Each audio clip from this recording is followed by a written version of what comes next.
Hello बच्चों, आज आप लोगों के सामने है यूपी बोर्ड के भौतिक विज्ञान यानी कि फिजिक्स का प्रीवियस ईयर पेपर जो कि 2023 में आया था। आपकी स्क्रीन पर दिख रहा होगा। और जैसा कि आप सभी लोगों ने थंबनेल में ऑलरेडी पढ़ भी लिया होगा कि आज हम लोग क्या करने वाले हैं। आज हम लोग बेटा previous year question paper solve करने वाले हैं ना। तो प्रीवियस ईयर क्वेश्चन पेपर जब सोल्व करेंगे तो इसमें क्या क्या चीज़ें हैं, कैसे हैं। पहली बात तो एक सेट को हम एक बार में नहीं करेंगे, अदरवाइज वीडियो का लेंथ काफ़ी लंबा हो जाएगा। हमारी कोशिश ये रहेगी कि एक सेट को 2 पार्ट में करके हम आप लोगों को करा रहे। इससे फायदा ये होगा कि एक वीडियो कम से कम समय में कवर हो जाएगा, है ना। तो आइए स्टार्ट करते हैं बिना किसी देरी के। आप लोग सेट नंबर देख लीजिए, लिखा है 346 बी, कितना है 346 BW। बिना किसी देरी के हिंदी इंग्लिश दोनों में दिया हुआ है, तो किसी भी बालक को कोई दिक्कत होगी नहीं, ये हमारी तरफ से ये तो इस बात की तो गारंटी रहेगी। ठीक है, अब चलो आगे बढ़ते हैं। ये थोड़ा सा झिलमिला रहा है यार, चेहरा वेहरा, पता नहीं क्या सीन है। अपने आप को हटा ही दें क्या यहाँ से, कुछ तो गड़बड़ कर रहा है। ये क्या गड़बड़ कर रहा है, और चेक कर लेते हैं, पहले चेक कर लिया जाए इसको। ये क्या दिक्कत दे रहा है, आखिर इसकी झिलमिलाहटें कैसे ख़त्म हो जाएंगी। कुछ ख़त्म करके चेकआउट करते हैं हम लोग। ओह, ये चलो काफ़ी हद तक जितना हो सका उतना हमने कर दिया। अब इससे ज़्यादा हम ज्ञानी है नहीं, तो इसको हम इससे ज़्यादा छेड़छाड़ नहीं करेंगे। तो आइए बिना किसी देरी के आज इस पेपर को हम लोग सोल्व करते हैं। आप लोग अगर इस पर प्यार दिखाएंगे तो अगला पार्ट जरूर लेके आएंगे, ठीक है। तो आइए बच्चों स्टार्ट करते हैं। अब सबसे पहले इंस्ट्रक्शन वगैरह मैं बता दूं, जब आप कभी बोर्ड एग्जाम देने जाते हैं तो आपके सामने इंस्ट्रक्शन का पेज होता है, और इंस्ट्रक्शन पेज में दिया गया होता है कि प्रारंभ के 15 मिनट परीक्षार्थी को प्रश्न पत्र पढ़ने के लिए निर्धारित है। यानी कि आपको जो भी समय मिलेगा उसमें 15 मिनट आपको प्रश्न पेपर पढ़ने के लिए दिया जाएगा, 15 मिनट आपको दिया जाएगा। सभी प्रश्न अनिवार्य हैं। इस प्रश्न पत्र में 5 खंड है, यानी 5 सेक्शन है। अ ब खंड अ, खंड ब, खंड स, खंड द, खंड य। ठीक, खंड अ बहुविकल्पीय है यानी कि ऑब्जेक्टिव है, 1 अंक का। खंड बी अति लघु उत्तरीय है, ये भी 1 अंक का। खंड स लघु उत्तरीय है और इसमें 2 अंक मिलेंगे एक क्वेश्चन करने पर। द हमारा ये भी लघु उत्तरीय है, इसमें आपको 3 अंक मिलेंगे। और उसके बाद खंड य जो है ये लॉन्ग आंसर टाइप क्वेश्चन है, विस्तृत उत्तरीय प्रश्न है, और इसमें आपको 5 अंक मिलेंगे एक क्वेश्चन को सोल्व करने पर।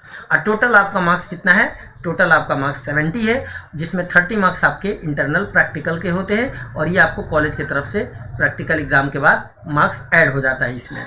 ठीक, तो जो बच्चा 70 में अगर मान लो 65 रिटन में स्कोर कर लेता है, तो मोस्ट ऑफ द टाइम हमने आज के टाइम पे देखा है कि कॉलेज के तरफ से आपको 30 में 30 मार्क्स लगभग मिल जाता है।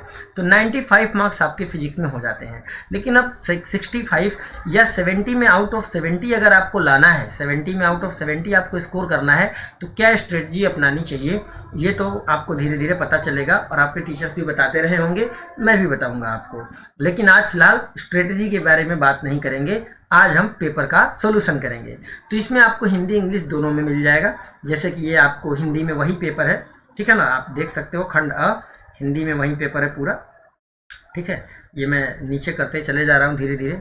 चलो धीरे धीरे कर लेता हूँ ताकि तुम लोगों को अच्छा लगे। अरे भाई साहब, ठीक, ये हिंदी में पेपर है, ये हमारा खंड द है, इसमें कई सारे क्वेश्चन हैं। ठीक, और यही पेपर हमारे पास इंग्लिश में भी आपको मिलेगा। यही पेपर हमको कहाँ मिलेगा बच्चों, यही पेपर हमको इंग्लिश में भी मिल जाएगा। ठीक है, ये खत्म हो गया। अब यहाँ से शुरू होता है इंग्लिश वर्जन। एक्चुअली में हिंदी में हमारे साथ थोड़ा सा कॉन्फ्लिक्ट है आज के टाइम पे, तो बहुत टाइम लग जाता है उसमें, और इंग्लिश में ज़्यादा अच्छा समझ में आ जाता है। तो इंग्लिश में हम लोग वही क्वेश्चन है, सेम टू सेम, आप ऊपर से स्क्रीनशॉट ले सकते हो, मैच करा सकते हो, सॉल्यूशन का पैटर्न आपको देखना रहेगा।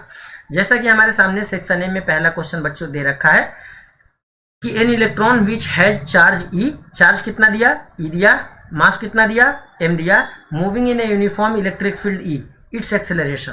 तो नॉर्मली अगर हम बात करें बच्चों, तो एक्सेलरेशन का हमारा फार्मूला क्या होता है, फोर्स डिवाइडेड बाई मास। अगर एक चार्ज पार्टिकल क्यू किसी इलेक्ट्रिक फील्ड में रखा हो ई में, तो इस इलेक्ट्रिक फील्ड की वजह से इस पर भी फोर्स लगता है, और उस फोर्स की वैल्यू कितनी होती है, तो एक बराबर होता है बच्चों क्यू ई। कितना होता है, क्यू ई। तो ये इसी तरीके से यहाँ पर इलेक्ट्रॉन है, और इलेक्ट्रॉन का चार्ज ई दिया हुआ है, तो हमारा चार्ज हो गया ई, और इलेक्ट्रिक फील्ड की वैल्यू ई, तो E capital E divided by मास। तो ये हमारा एक्सेलरेशन हो जाएगा, और ऐसा हमको कहाँ पर ऑप्शन में मिला, सेकेंड ऑप्शन में। तो second is the right answer. अब हम आगे बढ़ते हैं। दूसरा क्वेश्चन में हमारे सामने बच्चों दे रखा है कि equivalent resistance of 3 identical resistors in series is R1 and in parallel is R2। तो if R1 is equal to nR2, question में क्या दिया, R1 is equal to nR2। ध्यान देना है कि लिखा है R1 is equal to nR2, then the minimum possible value of n का वैल्यू इसमें से क्या होगा। अब जैसा कि क्वेश्चन में है कि इक्विवेलेंट रेजिस्टेंस है, इक्विवेलेंट रेजिस्टेंस वो भी 3 आइडेंटिकल का सीरीज में R1 है। तो अगर हम सीरीज कॉम्बिनेशन में बेटा अगर बात करें तो सीरीज कॉम्बिनेशन में डायरेक्ट ऐड करते हैं। तो मान लेते हैं कि ये जो वैल्यूज हैं आइडेंटिकल रेजिस्टेंस का वो R ओम है। कितना ओम है, R ओम, तीनों के, ठीक है ना, अलग अलग R ओम R ओम R ओम के 3 रजिस्टर हैं, तीनों सीरीज में जुड़े हैं। तो जब ये तीनों हमारे इस तरीके से 1 2 3 ये तीनों सीरीज में जुड़े हैं, इसकी वैल्यू R, इसकी वैल्यू R, इसकी वैल्यू R, तो इक्विवेलेंट निकालेंगे तो हमारा कितना आ जाएगा 3R, और ये 3R किसके बराबर है बेटा, R1 के बराबर है। अब आगे क्वेश्चन में इन्होंने बोला है कि अगर ये पैरेलल में जोड़ दिए जाए तो R2 हो जाता है इक्विवेलेंट। तो हमने कहा ठीक है भाई कि अगर ये R और ये R को अगर हम पैरेलल में ऐसे जोड़ देते हैं, ये सभी R ओम के हैं, ये भी R, ये भी R, ये भी R, तब हमारा इक्विवेलेंट रेजिस्टेंस R2 है। तो इसका इक्विवेलेंट रेजिस्टेंस कितना आ जाएगा, R/3 आ जाएगा, और इसकी वैल्यू बेटा R2 है। ये इक्वेशन 2 हो गया। तो R1 को R2 से डिवाइड कर दो, ठीक है, यानी इक्वेशन 1 को इक्वेशन 2 से आप डिवाइड कर दो। तो जब डिवाइड करोगे तो रिजल्ट क्या मिलेगा वो देख लेते हैं। इक्वल टू यहाँ पे लगा हुआ है, R1 की वैल्यू 3R है, कोई दिक्कत यहाँ पर नहीं है, कोई प्रॉब्लम नहीं है, और R/3 की वैल्यू हमारा R2 है। कई सारे तरीके हैं निकालने के। यहाँ से आप चाहो तो इक्वेशन 1 को इक्वेशन 2 से डिवाइड करके निकालो। जब डिवाइड करोगे बेटा तो क्या आ जाएगा, मैं यहीं पर लिख दे रहा हूँ, देखना डिवाइड करने के बाद हमको क्या मिलेगा, R1 बटे में R2। R1 की वैल्यू कितनी है 3R, R2 की वैल्यू कितनी है R/3। ये R कैंसिल आउट, और ये 3 कहाँ जाएगा, ऊपर आ जाएगा। तो R1 बराबर क्या आ जाएगा, अब देखो इसी को आगे बढ़ रहे हैं, यहाँ पर सोल्व करते हैं कि R1/R2 बराबर 9 आ गया। अब यहाँ से मल्टीप्लाई करो, क्रॉस मल्टीप्लाई, तो R1 बराबर कितना आ गया 9R2। अब क्वेश्चन में क्या दिया था, R1 बराबर nR2, तो n की जगह यहाँ पर क्या आ गया 9, यानी सही जवाब 9 हो गया, यानी कि ऑप्शन नंबर 4। ऐसे ही आगे बढ़ेंगे सी में कि the radius of circular path of a charged particle in uniform magnetic field is directly proportional to. आप सभी ने पढ़ा होगा कि जब कोई charged particle uniform magnetic field में इंटर करता है तो उस पर मैग्नेटिक फोर्स लगता है, ठीक है ना। अगर 90 डिग्री पर इंटर करता है, कि अगर जैसे ये मान लिया हमने, this is the magnetic field lines, ठीक है, this is the magnetic field lines, और इस मैग्नेटिक फील्ड लाइंस में हमारा कोई चार्ज पार्टिकल है, और ये चार्ज पार्टिकल v वेलोसिटी से इंटर करता है, तो इसका पाथ यहाँ पर सर्कुलर हो जाता है ड्यू टू मैग्नेटिक फोर्स। अब इस पाथ का रेडियस कितना होगा ये आपको निकालना है, और ये हमारा चार्ज पार्टिकल है, किस वेलोसिटी से मोशन कर रहा है, v वेलोसिटी से। तो इसका फार्मूला क्या आता है, इसका फार्मूला आता है बेटा mv divided by q into B. अब mv क्या है, लीनियर मोमेंटम, तो linear momentum divided by q into B. ये आपको मिलेगा नहीं, ये फार्मूला आपको मिलेगा, लेकिन मास इंटू वेलोसिटी हमारा लीनियर मोमेंटम आ जाएगा। अब किसके प्रोपोर्शनल है पूछा है, कि जो रेडियस है हमारा सर्कुलर पाथ का, कि radius of the circular path of a charged particle in a uniform magnetic field is directly proportional to. तो आर हमारा मास के डायरेक्टली प्रोपोर्शनल है और वी के डायरेक्टली प्रोपोर्शनल है, क्यू के इन्वर्सली प्रोपोर्शनल है, बी के इन्वर्सली प्रोपोर्शनल यानी व्युत्क्रमानुपाती है, और एम और वी के अनुक्रमानुपाती है। या इस इक्वेशन से देखें तो आर हमारा मोमेंटम के अनुक्रमानुपाती है, डायरेक्टली प्रोपोर्शनल है, और इन दोनों के इन्वर्सली प्रोपोर्शनल है। यानी चार्ज ऑफ द पार्टिकल के डायरेक्टली प्रोपोर्शनल, बिल्कुल ना, गलत जवाब। मोमेंटम ऑफ द पार्टिकल के डायरेक्टली प्रोपोर्शनल है, इसका सही जवाब ऑप्शन सेकंड आ जाएगा। इंटेंसिटी ऑफ मैग्नेटिक फील्ड के इन्वर्सली प्रोपोर्शनल है। एनर्जी के बारे में तो यहाँ पर कोई रोल है नहीं अभी, तो एनर्जी के बारे में हम बात नहीं करेंगे, क्योंकि रेडियस का वैसे एनर्जी से भी चाहो तो आप रिलेशन निकाल सकते हो, ऐसा नहीं कि आप नहीं निकाल सकते, क्योंकि अगर मोमेंटम आ गया तो मोमेंटम का एनर्जी के साथ रिलेशन होता है। चलो बेटा, अब हमारे पास एक क्वेश्चन और है डी में देखो कितना बढ़िया प्यारा सा क्वेश्चन है, आपके सामने स्क्रीन पर आपके दिख रहा होगा बहुत अच्छे से, ठीक है। ये कुछ गेट बना हुआ है, लॉजिक गेट्स। बोला in order to obtain an output y is equal to 1 from the given combination of gates. तो ये कौन सा गेट होता है, तो ये गेट होता है मेरे प्यारे बच्चों, और ये कौन सा गेट होता है, तो ये हमारा गेट होता है एंड। खैर यहाँ पर कितने हैं, 1 2 3। अब यहाँ पर कोई वैल्यू नहीं दिया, लेकिन एंड गेट के अंदर 2 इनपुट हैं, और गेट में 2 इनपुट 1 आउटपुट। मान लिया कि ये आउटपुट की वैल्यू हमारा y1 है, ठीक है ना। तो हम कैसे इक्वेट करेंगे, और y1 और c मिलके इनपुट का काम करेगा एंड के लिए, और आउटपुट हमारा y है। तो हम लोग ऐसे लिख लेते हैं, नेम लिख लेते हैं a b, और ए बी के बाद हमारा y1 है, हम y1 लिखेंगे, c नहीं लिखेंगे। और उसके बाद हमने लिखा c, और उसके बाद हमने लिखा y, ये हमारे वैल्यू है। ए बी तो हमारा इसमें जा रहा है, तो ए बी का रिलेशन इससे कर दिया, और y1 और c मिलके एंड के लिए है, तो y1 c एंड के लिए हो गया, और y हमारा आउटपुट रिजल्ट है। अब क्वेश्चन में दिया है कि ए बी सी की वैल्यू क्या होनी चाहिए। यार रुको यार, तुमको ना ऐसे ही सीक्वेंस में ही लिख दे, ज्यादा बढ़िया है। A B C y1 y, पहले ऑप्शन में देखो a की वैल्यू 1 दिया, हमको यहाँ पर रिजल्ट में y मिलना चाहिए, और इस y की वैल्यू 1 के रेफरेंस में ए बी सी की क्या वैल्यू होनी चाहिए। तो a की वैल्यू यहाँ पर 1 दिया है, हमने 1 लिख दिया, b की वैल्यू 0 लिख दिया, c की वैल्यू 0 लिख दिया, पहला ऑप्शन के हिसाब से। दूसरे ऑप्शन के हिसाब से हमारे पास है 0 1 0, तो हमने लिख दिया 0 1 0। तीसरे ऑप्शन के हिसाब से 1 0 1 1 0 1। चौथे ऑप्शन के हिसाब से यानी कि डी के हिसाब से 1 1 0। अब हमें इसकी वैल्यू निकालनी है, इसकी वैल्यू निकालनी है, और y में जहां 1 आएगा वही वाला ऑप्शन हमारा सही हो जाएगा। अब जैसा कि हम सभी लोग जानते हैं और गेट, और गेट में क्या होता है a प्लस बी। अब भाई देखो, तो ए बी मिलके हमारा y बन रहा है, तो अगर यानी कि इन दोनों का रिलेशन किसके साथ है, a का b का रिलेशन किससे है, y1 से है। तो यहाँ पर और गेट का बुलियन अलजेब्रा यानी कि ट्रूथ टेबल में कैसे फार्मूला लगेगा कि y1 बराबर a प्लस b। तो 1 को 0 के साथ ऐड करेंगे क्या आएगा, 1 आएगा। 0 को 1 के साथ ऐड करेंगे क्या आएगा, 1 आएगा। 1 को 0 में ऐड करेंगे क्या आएगा, 1 आएगा। 1 में 1 को ऐड करेंगे क्या आएगा, 1 आएगा। ये तो y1 की बात हो गई। अब देखो ये दोनों मिलके हमारे पास क्या आने चाहिए, y, और ये c और y1 मिलके ये एंड गेट का है। c और y1 किसके लिए है भाई, तो c और y1 हमारे एंड गेट के लिए है, y1 और c एंड गेट के लिए। और एंड गेट का हमारा ट्रूथ टेबल क्या होता है कि a डॉट b। तो यानी कि 0 को 1 से मल्टीप्लाई करेंगे तो 0, 0 को 1 से मल्टीप्लाई करेंगे 0, 1 को 1 से मल्टीप्लाई करेंगे 1, 0 को 1 से मल्टीप्लाई करेंगे 0। यानी 1 हमारा आउटपुट में किसके लिए आया, 1 आउटपुट में आया जब हमारा ए बी और सी की वैल्यू 1 0 1 है। तो 1 0 1 यानी इसका सही जवाब क्या है, ऑप्शन नंबर सी यानी कि तीसरा। ठीक है, ऐसे इसको हम लोग चेकआउट कर लेंगे, बड़े आसानी से हो जाएगा। इसके बाद बच्चों हमारे पास एक और सवाल है, ई में दिया है कि in the given nuclear reaction X is, ये एक न्यूक्लियर रिएक्शन है, एक्स किसको रिप्रेजेंट कर रहा है। अब देखो रिएक्शन में लिखा 7n14 plus 0n1 equal to 6c14 plus x। अब देखा जाए तो भाई एटॉमिक मास और एटॉमिक नंबर सेम होने चाहिए दोनों तरफ के। तो यहाँ है 7 और यहाँ है 0, तो 7 प्लस 0 यानी कि 7, और यहाँ है 6 और यहाँ कुछ नहीं, तो मतलब यहाँ पर 1 होना चाहिए। तो 6 और 1 7, और 7 और 0 7 हो गया, तो ये 1 हो गया। वैसे ही 14 प्लस 1 15, और यहाँ 14 है, तो इसका मतलब कि एक 1 यहाँ भी होना चाहिए। तो यानी x के लिए हमको इन्फॉर्मेशन मिल गया कि x का मतलब है 1x1। 1x1 क्या है, एक्चुअली में ये एक हाइड्रोजन एटम है, हाइड्रोजन का एक आइसोटोप है, और ये बेसिकली एक तरीके से प्रोटॉन को रिप्रेजेंट करता है। किसको, ये हाइड्रोजन एटम किसको रिप्रेजेंट करता है, केवल प्रोटॉन को रिप्रेजेंट करता है। ठीक है, तो ये हमारा यानी कि प्रोटॉन है। अल्फा पार्टिकल है नहीं, अल्फा पार्टिकल मतलब हीलियम न्यूक्लियस होता है। इलेक्ट्रॉन है, ड्यूटेरियम का मतलब होता है 1h2। ठीक, इलेक्ट्रॉन का मतलब होता है जी, इलेक्ट्रॉन का मतलब होता है एस ई। इलेक्ट्रॉन का मतलब क्या है, इलेक्ट्रॉन का मतलब होता है ऐसे माइनस ई है ना, समझ रहे हो, केवल ई।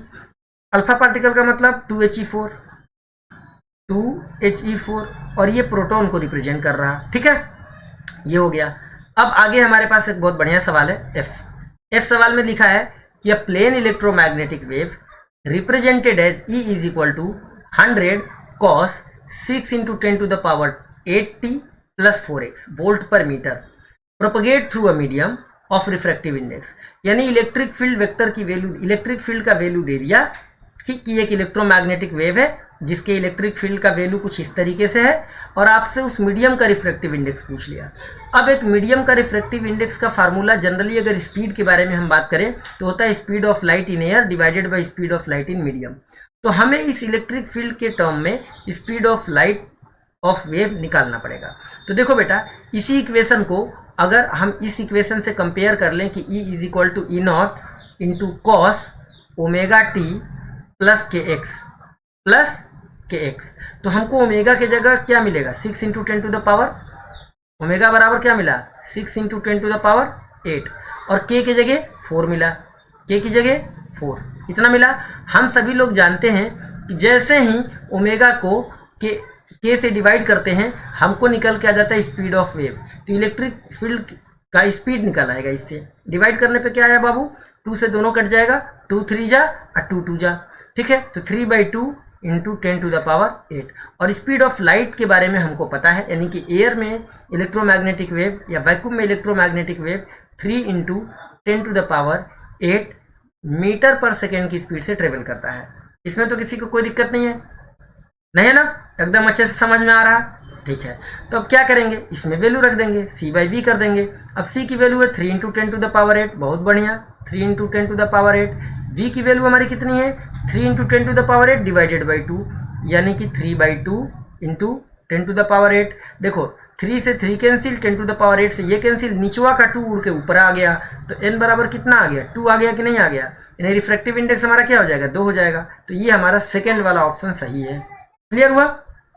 बच्चे बड़े यूपी बोर्ड में हम देखते हैं तुक्का मार के चले जाते हैं, तो तुक्का नहीं मारना होता है कि अक्कड़ बक्कड़ अम्बे वो 80 90 पूरे 100, तो तुम्हारे पूरे 100 लग जाएंगे, समझ रहे हो, यानी कि 100 कैसे लग जाएंगे, कुछ ऐसे लग जाएंगे कि इधर नंबर सिंगल डिजिट में होगा, सिंगल डिजिट और नीचे लिखा रहेगा 100, या मान लो प्रैक्टिकलवा का अलग, समझ रहे हो, या 70 में टीचर लिखेगा जोड़ के, तो ऐसे ही इधर सिंगल डिजिट में दे देगा कि 0 डिवाइडेड बाई 70। अब क्या ये पासिंग मार्क्स है, नहीं है। तो तुक्का बड़े बच्चे मारते हैं, तो तुक्का बेटा मारना बंद कर दो, तुक्के से कुछ नहीं होता है, कोई भला नहीं होगा, भाला हो जाएगा तुम्हारे में, ये समझ लो। तो सेक्शन ए तो हम लोगों ने कंप्लीट कर लिया। हमारे पास कितने क्वेश्चन थे, 6 क्वेश्चन थे, 6 नंबर आपको आ गए। आई होप इसके इंस्ट्रक्शन में ऐसा तो नहीं है कि 5 करने हैं, जो भी हो ऐसा तो नहीं है। लिखा है section A is only multiple choice type and each question carry 1 marks. तो अगर आप ईमानदारी से करोगे तो 1 नंबर, 2 नंबर, 3 नंबर, 4 नंबर, 4 और एक ये वाला था, कहाँ गए प्रभु, एक ये वाला 5 नंबर और एक 6 नंबर, 6 नंबर आपके बड़े आसानी से आ जाएंगे, यानी सिंगल डिजिट में अभी आप जरूर रहोगे लेकिन पार हो जाओगे। अब देखो ये अति लघु उत्तरीय है, यानी very short answer type question, section B. अब सेक्शन बी में हमारे पास पहला क्वेश्चन क्या दिया है, दूसरे का पहला, the capacitance of a charge capacitor is C farad. Capacitance कितना, C farad. Energy stored is U joule, और उसके अंदर एनर्जी कितना स्टोर है, U जूल। तो right the expression of the charge on the plate of the capacitor, कि charge के लिए एक्सप्रेशन लिखो। हमने कहा बहुत बढ़िया, लिख देते हैं।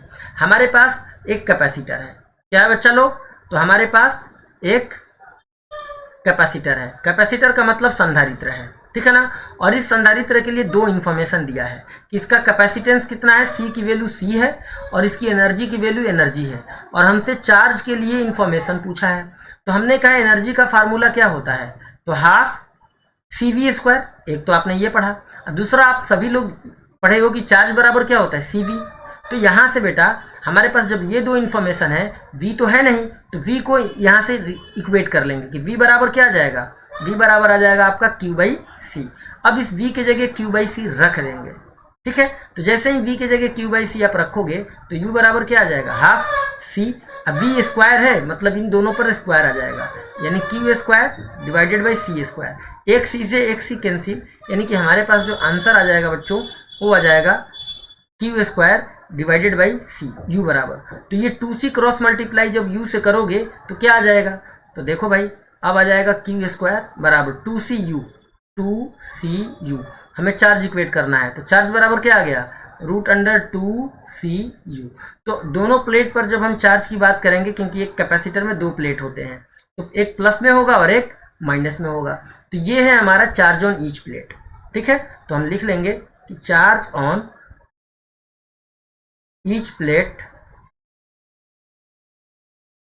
Of capacitor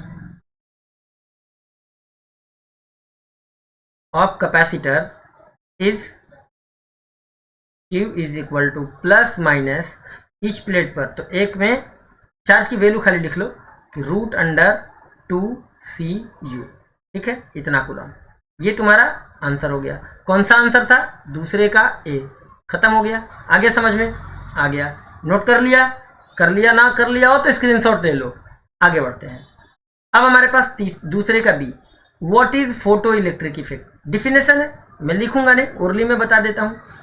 photo electric effect क्या होता है बेटा, फोटो इलेक्ट्रिक इफेक्ट आप सभी लोग जानते हो, दूसरे का B. Photoelectric effect, photoelectric effect के बारे में हमसे पूछा गया। अब फोटो इलेक्ट्रिक इफेक्ट क्या होता है, सबको पता होना चाहिए। क्या होता है ये कि जब किसी मेटल के सरफेस पर, जैसे ये हमारा क्या है बेटा, मेटल, ठीक, और जब इस मेटल के सरफेस पर रेडिएशन हमारा फॉल करता है, रेडिएशन इंसिडेंट करता है, तो इस मेटल के सरफेस से क्या शुरू हो जाता है, इजेक्शन ऑफ इलेक्ट्रॉन। इसी फिनोमिना को हम लोग फोटो इलेक्ट्रिक इफेक्ट कहते हैं। यानी कि जब रेडिएशन यानी कि सूर्य से चलने वाली विकिरण हमारे मेटल के यानी कि धातु के सतह पर पड़ती हैं, तो धातु के सतह से इलेक्ट्रॉन का उत्सर्जन होने लगता है। इसी घटना को हम लोग फोटो इलेक्ट्रिक इफेक्ट कहते हैं। यानी प्रकाश, क्या बोलते हैं इसको हिंदी में, कुछ तो बोलते हैं, ठीक है, प्रकाश विद्युत प्रभाव, प्रकाश वैद्युत प्रभाव कहते हैं। ठीक है, समझ में आ गया। तो ये भी हो गया हमारा। इसके बाद हमारे पास सी है। सी में क्या दिया है कि write down the majority and minority charge carriers in N type of semiconductor. N type semiconductor में इलेक्ट्रॉन्स जो होते हैं बेटा, वो हमारे मेजर चार्ज कैरियर होते हैं, यानी इलेक्ट्रॉन्स की अधिकता होती है, ज़्यादा मात्रा में होते हैं। अब माइनॉरिटी चार्ज कैरियर हमारे होल्स होते हैं। कौन होते हैं, होल्स होते हैं। तो आपको सिंपली आंसर लिख लेना है कि majority and minority charge carriers in N type of semiconductor is electrons and holes. ठीक है ना, ऐसे लिख लेना है यहीं से, ऐसे कि the majority and minority charge carriers in N type of semiconductor is electrons and holes, बस खत्म। माइनॉरिटी, मेजॉरिटी के लिए इलेक्ट्रॉन्स, माइनॉरिटी के लिए होल्स, हो गया, खत्म कहानी, टाटा बाय बाय। इसके बाद बेटा अगला सवाल हमारे सामने है कि what is the effect on the null deflection length और increasing the value of potential gradient in the wire of potentiometer. ठीक है, अब पोटेंशियल ग्रेडियंट के बारे में सब लोग जानते होंगे। पोटेंशियल ग्रेडियंट जिसे विभव प्रवणता कहते हैं, के से रिप्रेजेंट करते हैं कि के बराबर होता है V बाई एल। ठीक है, ये होता है। अब जैसे क्वेश्चन में बोल दिया गया कि अगर what is the effect on the null deflection length, कि जो नल डिफ्लेक्शन का लेंथ था उस पर क्या असर पड़ेगा कि decreasing the value of potential gradient, जब के की वैल्यू पहले से कम हो जाए, तो यानी कि ये जो नल डिफ्लेक्शन की लेंथ है वो इंक्रीज करेगा कि डिक्रीज करेगा। आओ इस चीज को फोटो के माध्यम से समझने की कोशिश करते हैं। जैसे मान लेते हैं बेटा कि ये हमारा एक वायर है ना, पोटेंशियोमीटर का ये वायर है, इसका नाम हम ए बी रख लेते हैं। पोटेंशियोमीटर का जब आप कॉन्सेप्ट पढ़ोगे तो आपको वहाँ मिलेगा कि जो वायर की लेंथ 4 से 12 मीटर के बीच का होना चाहिए। ठीक है, चलो इतना होना चाहिए। तो उसको अलग अलग स्ट्रिप में ऐसे ऐसे लोग ले लेते हैं। हम अभी फिलहाल इतना ले लेते हैं, मान लेते हैं कि ये चलो 10 मीटर का लेंथ है। कितने का है, 10 मीटर का। और ये कोई पॉइंट सी है जहाँ पर हमको नल डिफ्लेक्शन मिल रहा था। क्या मिल रहा था बाबू, ये कोई पॉइंट सी हमने मान लिया जहाँ पर हमको नल डिफ्लेक्शन मिल रहा था। यानी कि गैल्वेनोमीटर जब कनेक्ट करते थे या जो सेल लगा है ना, तो वहाँ पर गैल्वेनोमीटर की रीडिंग 0 आती थी, रीडिंग उसके अंदर 0 आती थी, एकदम कुछ नहीं बता रहा था इस पॉइंट पे। ठीक, तो इसकी अपनी कोई लेंथ होगी। आपने कहा बिल्कुल सर लेंथ होगी, कोई दिक्कत नहीं। एज पर क्वेश्चन कि इस यहाँ से यहाँ के बीच का कुछ पोटेंशियल भी तो होगा। अब इसमें इन्होंने पोटेंशियल के बारे में लिखा नहीं है, 1 नंबर का सवाल है, क्या ही लिखेगा, आपको तो समझना है ना। तो यहाँ से यहाँ के बीच में कुछ तो पोटेंशियल होगा। चलो समझने के लिए हम मान लेते हैं ये 100 वोल्ट था, यहाँ से यहाँ का पोटेंशियल डिफरेंस, और इसकी लेंथ 10 मीटर। तो पोटेंशियल ग्रेडियंट यानी कि के की वैल्यू कितनी आ जाएगी, V बाई एल के फार्मूले के हिसाब से, तो 100 डिवाइडेड बाई 10 यानी कि 10 वोल्ट पर मीटर। कहने का मतलब ये हो गया कि जैसे हम 1 मीटर आगे बढ़ेंगे, 1 मीटर, वैसे 10 वोल्ट पोटेंशियल डाउन हो जाएगा। यानी कि यहाँ से यहाँ आते आते 0 हो जाएगा। यहाँ पर 100 वोल्ट अगर हम पोटेंशियल मान लेते हैं, 100 वोल्ट, और आगे बढ़ते बढ़ते तो यहाँ पर हमको पोटेंशियल कितना मिलेगा, 0 वोल्ट मिल जाएगा। ठीक, हर 1 मीटर पे 10 वोल्ट गिरेगा, तो 1 मीटर आगे बढ़ने पर 90 हो जाएगा, फिर 1 मीटर आगे 80, ऐसे घटते घटते घटते घटते 0 हो जाएगा। ये बात आपको समझ में आ गई। और गैल्वेनोमीटर के लगाने से यहाँ पर हमको नल डिफ्लेक्शन मिल रहा था, ये भी कोई अपनी लेंथ होगी। मान लो थोड़ी देर के लिए कि ये लेंथ बेटा हमारा 4 मीटर का है, कि 4 मीटर के मार्किंग के पॉइंट पर हमारा डिफ्लेक्शन 0 मिल रहा था। अब एज पर क्वेश्चन ने कहा कि के की वैल्यू को डिक्रीज कर दिया जाए, तो के की वैल्यू को आपने डिक्रीज किया है, इसका लेंथ डिक्रीज नहीं किया। तो पोटेंशियल ग्रेडियंट डिक्रीज कब होगा, जब हमारा अप्लाइड वोल्टेज कम होगा। तो यानी कि पहले आपने 100 वोल्ट अप्लाई किया था, अब आपने 100 वोल्ट से कम कर दिया। अब मान लो आपने 80 वोल्ट कर दिया, तो 80 को जब हम ठीक है ना। अब जब 80 वोल्ट को अगेन 10 से डिवाइड करेंगे तो अब हमारा पोटेंशियल ग्रेडियंट कितना आ गया, 8 वोल्ट पर मीटर। क्या हमारा के कम हो गया पहले से, पहले 10 था और अब उससे कम हो गया। आपने कहा यस सर कम हो गया, ठीक है ना। तो अब समझना कि अब अगर ये 8 वोल्ट हो गया तो यहां से यहां पर बढ़ने पर हमारा कितना पोटेंशियल ड्रॉप हो रहा था, 4 मीटर का मार्किंग है, ये 0 मीटर का और ये 10 मीटर का।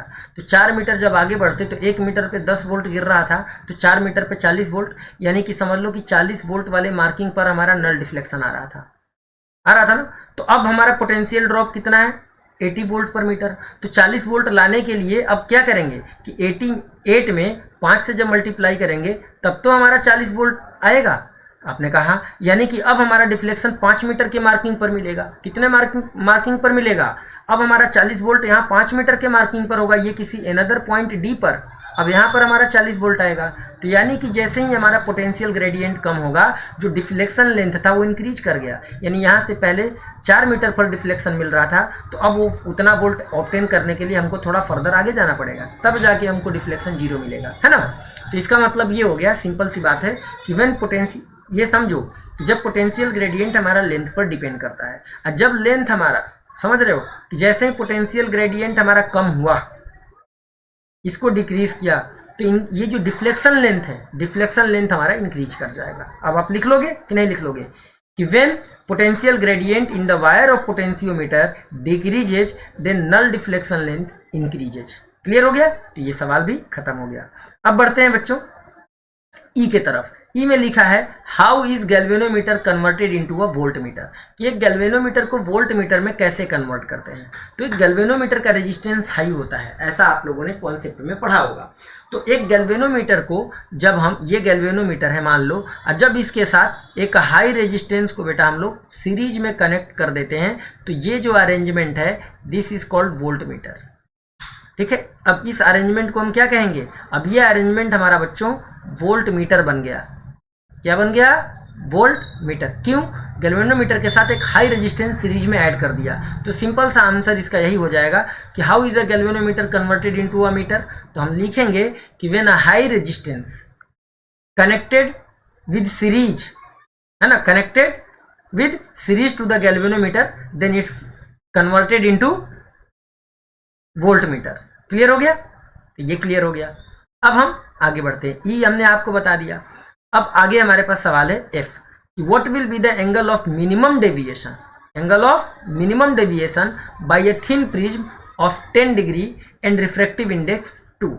बोला कि प्रिज्म का एंगल दे दिया 10 degree, refractive index 2, angle of minimum deviation पूछ लिया। तो मिनिमम डेविएशन के केस में हमारा फार्मूला होता है बच्चों n-1 इंटू प्रिज्म एंगल।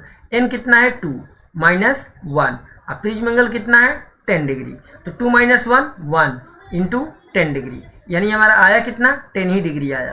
यानी कि एंगल ऑफ जो मिनिमम डेविएशन हमारा निकल के आया बच्चों, वो ऑलरेडी हमारा 10 डिग्री ही आया, ठीक है। डेल्टा एम इसको लिखते हैं। तो मिनिमम डेविएशन हमारा 10 आ गया, कोई दिक्कत नहीं, ये भी हो गया। तो हम लोगों ने सेक्शन ए भी कर लिया, सेक्शन बी भी कर लिया। अब हमारे पास क्या बचा है, अब हमारे पास बचा है बच्चों सेक्शन सी और सेक्शन डी। हम सी हम लोग करते हैं।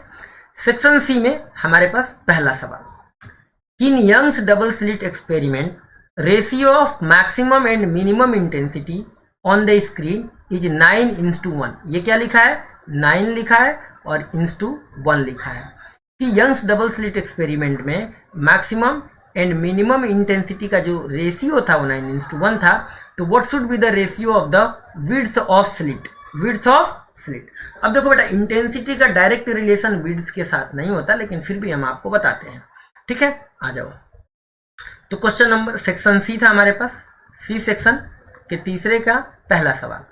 अब हमारे पास I max divided by I mean का रेशियो दिया हुआ है। कितना दिया है बच्चों, 9/1, ठीक है। और हमसे पूछा है स्लिट विड्थ। स्लिट विड्थ को basically Young's double slit experiment में हम लोग डी से रिप्रेजेंट करते हैं।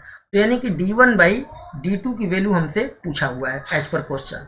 तो हमने कहा ठीक है। देखो आई मैक्स और आई मीन का बेटा फार्मूला होता है क्या, कि I max divided by I min is equal to, अगर पहली वाले सोर्स के लिए एम्पलीट्यूड A1 है और दूसरे का A2, तो A1 प्लस A2 का whole square divided by A1 minus A2 का होल स्क्वायर, ये होता है।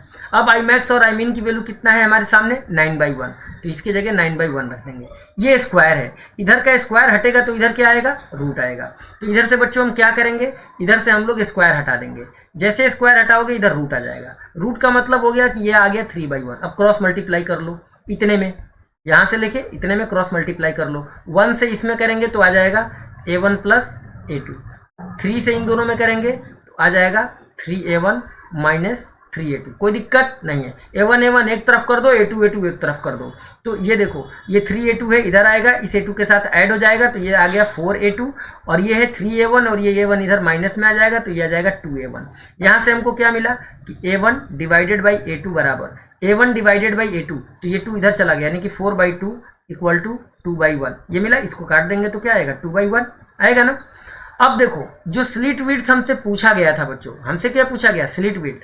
अब जो स्लिट विड्थ होता है, स्लिट विड्थ जो होता है d1/d2, ये एम्पलीट्यूड के डायरेक्टली प्रोपोर्शनल होता है। स्लिट विड्थ किसके डायरेक्टली प्रोपोर्शनल होता है, तो slit width is directly proportional to amplitude.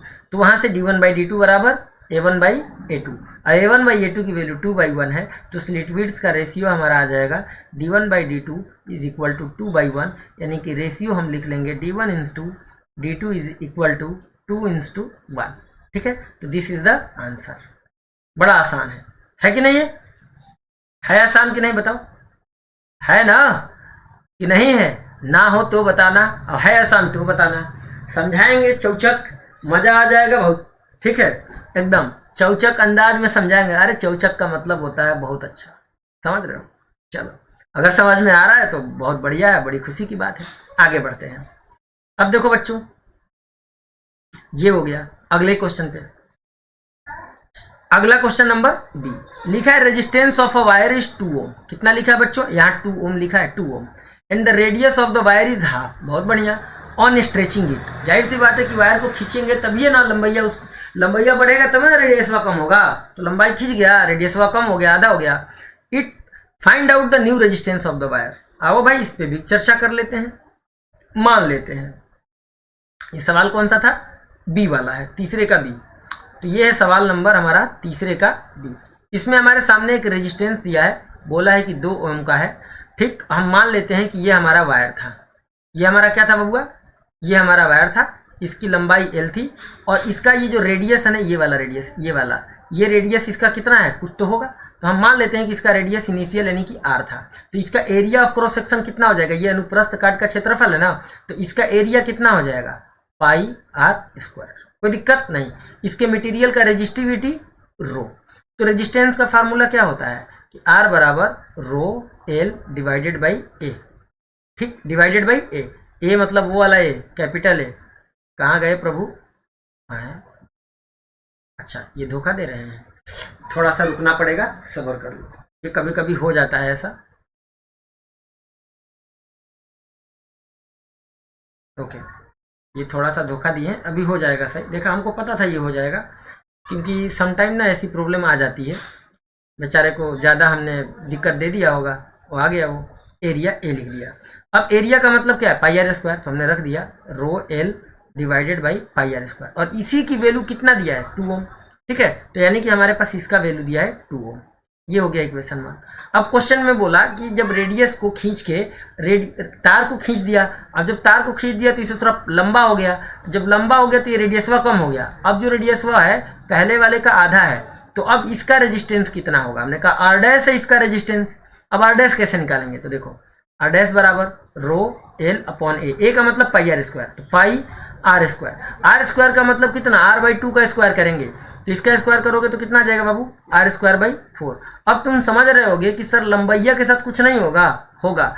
जब रेडियस आधा होता है लंबाई 4 गुना हो जाता है। कितना, 4 गुना। अब बहुत सारे बच्चे सोच रहे होंगे सर ये क्या आपने ज्ञान बता दिया। हाँ बाबू देखो सुनो, तो हम इसको निकालने से पहले लंबाई को भी हमें निकालना पड़ेगा, क्योंकि ये मटेरियल इतना ही है ना, ये पेन है इतना मोटा है, अगर इसको खींच के लंबा कर देंगे तब भी मटेरियल उतना ही रहेगा, यानी वॉल्यूम इसका समान रहेगा। किसी भी सिलेंडर का वॉल्यूम कैसे निकालते हैं, लंबाई गुणे क्षेत्रफल से। कैसे, जैसे ये हमारा सिलेंडर है, समझो इसकी लंबाई एल है और इसका एरिया ये वाला ए है, तो इसका वॉल्यूम कैसे निकालेंगे? तो इसका बेटा वॉल्यूम का फार्मूला हो जाएगा सीधा एरिया ऑफ बेस को लंबाई से मल्टीप्लाई कर दो। ये तार भी तो वैसा ही है ना, ये जो तार है ये तरवा भी तो वैसे ही है ना। तो यानी समझ लो कि जो पहले का वॉल्यूम होगा जो बाद का वॉल्यूम होगा वो दोनों वॉल्यूम आपस में बराबर होंगे। और जब बराबर होंगे तो हम क्या करेंगे, पहले वाले का वॉल्यूम यानी लंबाई हमने एल माना था और एरिया ए, यानी कि हम लिखेंगे एल ए बराबर, अब नया वाला एल नहीं पता और एरिया हमको पता चल गया। एरिया कैसे पता चल गया ये समझो, क्योंकि रेडियस हमारे पास दे रखा है तो हमने फिलहाल तो ए डैश ही लिखा। अब देखो लंबाई और एरिया के जगह यहाँ पर पाई आर स्क्वायर लिखा, लंबाई एल डैश और इसके एरिया के जगह हमने लिखा पाई आर स्क्वायर बाई 4। क्यों? क्योंकि रेडियस आधा हो गया है। अब देखो सोल्व किया तो देखो क्या क्या कट गया, पाई आर स्क्वायर कट गया, पाई आर स्क्वायर कट गया, ये एल डैश बाई 4 बचा। ये चरवा इधर जाएगा तो क्या बनेगा, जैसे ही ये चरवा 4 इधर क्रॉस मल्टीप्लाई में जाएगा एल डैश आ गया 4l। आ गया कि नहीं आ गया? तुमने कहा हाँ सर अब समझे हम। तो वॉल्यूम का कॉन्सेप्ट लगाने से जब हमने तार को खींच दिया था बच्चा, इस तार को जब खींच दिया था तब हमको मिल गया कि इसकी लंबाई पहले से 4 गुना हो गई है, और जबकि इसकी रेडियस जो है वो इसकी रेडियस प्रारंभिक रेडियस का आधा है। आधा करने पर लंबाई 4 गुना बढ़ गया। अब नया रेजिस्टेंस हम निकालेंगे ऐसे ही, रो एल डैश अपॉन ए डैश, रो एल डैश की value 4l divided by A dash मतलब पाई आर स्क्वायर बाई 4। ठीक है, आर की जगह आर स्क्वायर आर बाई 2 का स्क्वायर करेंगे। ये 4 ऊपर जाएगा मल्टीप्लाई हो जाएगा जिससे 4 गुणे 4 आ गया और बचा rho l divided by pi r square. और इतने की वैल्यू हमारे पास 2 ओम दे रखा है। Rho l divided by pi r square की वैल्यू 2 ओम हमारे पास सवाल में है, तो इसके जगह 2 रख देंगे, यानी कि 4 गुणे 4 गुणे 2, यानी हमारा जाएगा 4 चौका 16 दूना 32 ओम। वैसे इसके शॉर्ट ट्रिक्स भी होते हैं। शॉर्ट ट्रिक क्या होता है ये भी समझ लो। इसका शॉर्ट ट्रिक ये होता है बेटा, अगर आपको लंबाई का वो पता चल जाए कि पहले लंबाई मान लो एल था, ठीक है, इनिशियल लंबाई एल था और रेजिस्टेंस R1 R था। अगर लंबाई L2 हमें पता चल जाए कि n टाइम कर दिया गया तो जो नया रेजिस्टेंस हमारा हो जाएगा वो n स्क्वायर इंटू R हो जाता है।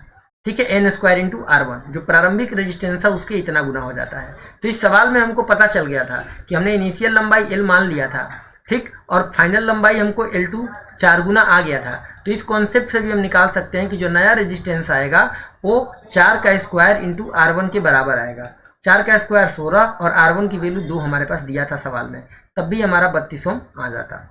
ठीक है, बाकी आप ऐसे भी करोगे तो आ जाएगा। यह ध्यान रख लेना आप कि अगर रेडियस R हो, रेडियस इनिशियल R हो और फाइनल रेडियस हमारा फाइनल रेडियस आधा हो जाए R/2, ठीक है, तो R/2 का मतलब क्या हो गया, R/2 करने से जो इनिशियल लंबाई हमारा L था, फाइनल लंबाई इसी के करस्पॉन्डिंग रेडियस इतना करने पे फाइनल लंबाई आधा करने पर 4 गुना हो जाता है। और जब ये 4 गुना हो जाता है तो नया रेजिस्टेंस हमारा n square into R1 time हो जाता है। ठीक, ये याद रखना, n स्क्वायर मतलब जितने टाइम लंबाई बढ़ा उतने का square multiplied by initial value. ठीक है, तो फाइनल वैल्यू हमारा ऐसा हो जाता है। ये आप लोग शॉर्ट ट्रिक्स हैं जिसे कि आप लोग याद कर सकते हो, कंपटीशन में काम आएंगे। अब बढ़ते हैं आगे की तरफ। अगला सवाल हमारे पास दिया हुआ है क्वेश्चन नंबर सी कि a proton and alpha particle inter perpendicularly in uniform magnetic field with same velocity, find out the ratio of their period of revolution. Okay, अब इन्होंने क्वेश्चन में बोल दिया कि एक अल्फा पार्टिकल है और एक प्रोटॉन है, दोनों हमारे इंटर कर रहे हैं यूनिफॉर्म मैग्नेटिक फील्ड में और इनका रेशियो टाइम पीरियड का क्या होगा। चलो तो हम मान लेते हैं बेटा, क्वेश्चन नंबर हमारा सी है ना, सी तीसरे का सी। तो देखो बेटा, अब हम आ गए हैं तीसरे के सी पे। तीसरे के सी में हमारे पास एक प्रोटॉन है और एक अल्फा पार्टिकल, तो हमने लिखा प्रोटॉन, ठीक, और इधर हमने लिखा अल्फा पार्टिकल, ठीक। इसका मास ऑफ प्रोटॉन m, ठीक है, चार्ज ऑन प्रोटॉन हमने q माना। तो अल्फा पार्टिकल का जो मास होता है बच्चा वो 4 गुना होता है प्रोटॉन के 4m, और अल्फा पार्टिकल पर जो चार्ज होता है वो 2 गुना होता है प्रोटॉन का, ये इतना। अब जो टाइम पीरियड का बेटा जनरल फार्मूला है, टाइम पीरियड का general formula uniform magnetic field के केस में वो होता है टाइम पीरियड बराबर 2 पाई बराबर t बराबर 2 pi m upon Q B, 2 pi m upon Q into B, ये हमारा टाइम पीरियड का फार्मूला होता है when a charged particle enter in a uniform magnetic field. अब इस फार्मूले से हमने लिखा कि time period of proton divided by time period of alpha particle. देखो क्या क्या कांस्टेंट रहेगा, पाई और बी कांस्टेंट, 2 पाई और बी कांस्टेंट रहेगा दोनों में, जो कि कैंसिल आउट हो जाएगा, क्योंकि प्रोटॉन के केस में भी 2 पाई बी उतना ही रहेगा और अल्फा पार्टिकल के केस में भी 2 पाई बी उतना ही रहेगा। यानी कि हमारे पास बचेगा mass of proton charge on proton, तो equal to mass of proton बटे charge of proton divided by mass of alpha particle बटे में चार्ज ऑन अल्फा पार्टिकल। अब इसी को हमें सोल्व करना है।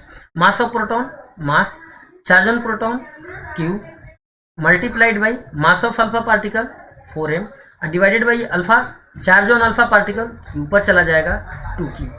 जैसे ही सोल्व करेंगे तो m1 से m खत्म, q से q खत्म, 2/4 आ गया, यानी कि 1/2 आ गया। तो यहाँ से हमको रिजल्ट मिल गया। क्या रिजल्ट मिल गया?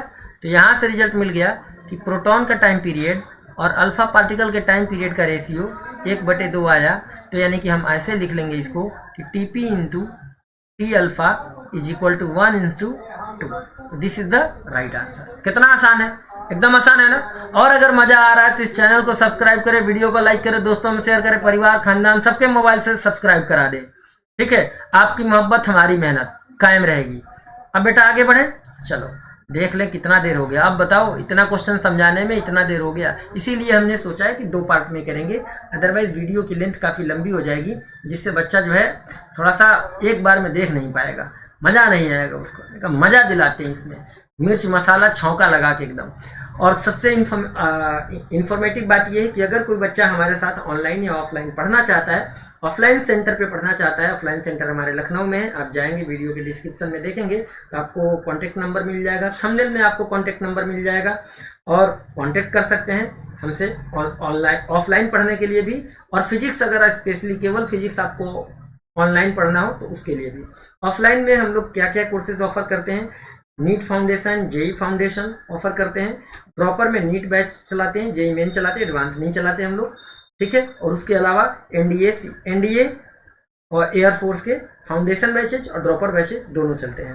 तो अगर कोई बच्चा डिफेंस की तैयारी करना चाहता है, अब फीस की मैं बात कर लूँ अगर आप लोगों से कि फीस हमारे वहाँ कितनी है, तो इतना समझ लो बाबू, हमें बिहारी आदमी और बिहार का आदमी फीस के बारे में समझ लो बड़ा संवेदनशील होता है।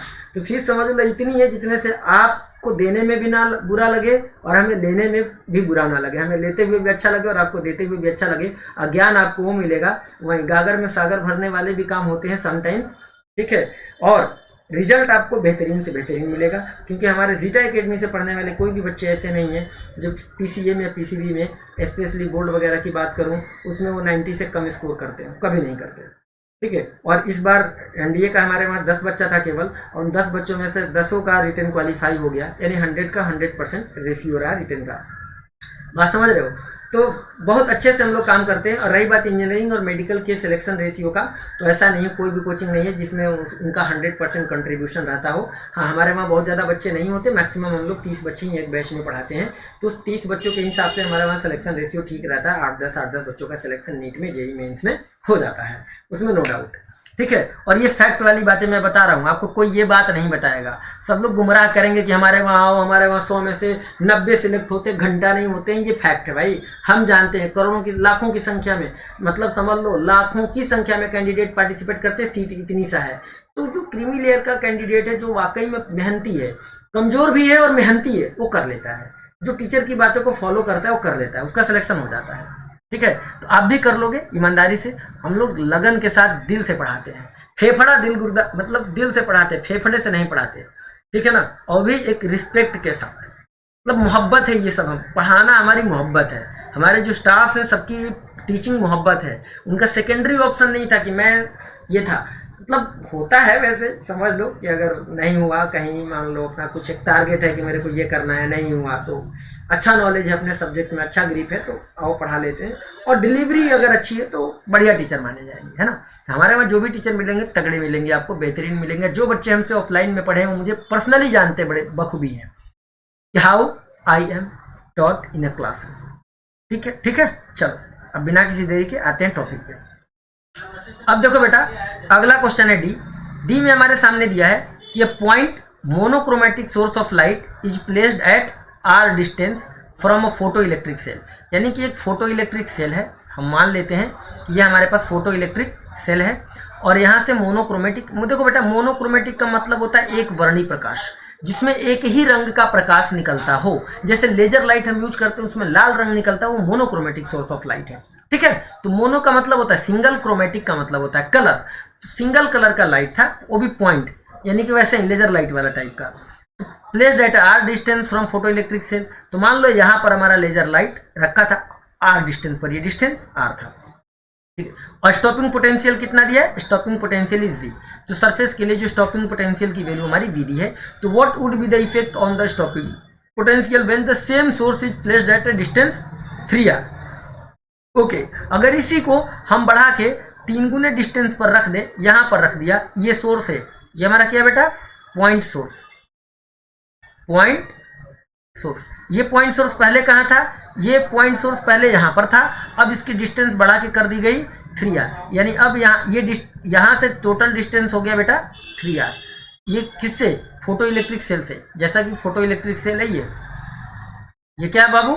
ये हमारा फोटो इलेक्ट्रिक सेल। तो फोटो इलेक्ट्रिक सेल से डिस्टेंस हमारी 3r हो गई। पूछा है कि what would be the effect on the stopping potential. Stopping potential पे क्या इफेक्ट पड़ेगा? देखो बेटा, स्टॉपिंग पोटेंशियल का फ्रीक्वेंसी से रिलेशन होता है, इससे कोई रिलेशन नहीं होता। तो स्टॉपिंग पोटेंशियल पहले भी वी था और अब भी हमारा वी ही रहेगा, उसमें कोई चेंज नहीं आएगा। ये बात आपको समझना है। क्या बोला मैंने? इसमें कोई चेंज नहीं आएगा।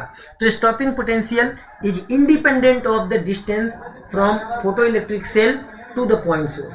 याद रख लो, नोट कर लो इसको कि stopping potential is independent from the distance between photoelectric cell to the point source. तो कोई भी फर्क नहीं पड़ेगा। तो हम लोगों ने 3 सेक्शन कंप्लीट कर लिए। अब है हमारे पास सेक्शन डी। अब सेक्शन डी की शुरुआत अगले वीडियो में। ठीक है मेरे प्यारे बच्चों, तो जितना हमने आज पार्ट 1 में आपको समझाया उतने पे आप लोग प्यार दिखाइए। अगले पार्ट में बेहतरीन तरीके से सेक्शन डी और ई, 2 ही सेक्शन आई थिंक बचे हैं, दोनों लॉन्ग है। ये भी लॉन्ग शॉर्ट, ये शॉर्ट आंसर टाइप क्वेश्चन है, वेरी शॉर्ट नहीं, शॉर्ट। और उसके बाद हमारे पास क्वेश्चन है ई। तो ई सेक्शन में हमारे काफ़ी अच्छे क्वेश्चन मिलेंगे, काफ़ी बढ़िया मिलेंगे। तो लगभग अच्छे, यानी कि ये वाला सेक्शन भी स्पेशली समझ लो। तो पहले सेक्शन के कंपेरेटिवली, यानी ए बी सी हम लोगों ने सोल्व किया, डी ई बचा। तो ए बी सी सोल्व करने में अगर इतना टाइम लगा, सोल्व करने में देखो टीचर को टाइम नहीं लगता है, आप लोगों को समझाने में टाइम लगता है ना। तो जितना टाइम इसमें लगा है उतना ही टाइम उसमें लगेगा और मामला आराम से फिनिश हो जाएगा। आपको ज़्यादा टेंशन लेने की जरूरत नहीं है। हम हैं तो क्या गम है, ऐसा कुछ समझ लो। इस वीडियो को प्यार दिखाओ, अपने दोस्तों में शेयर करो। फिर मिलते हैं बच्चों अगले क्लास में। तब तक के लिए आप सब मुझे आज्ञा दीजिए। ठीक है, जय Hind and thank you so much.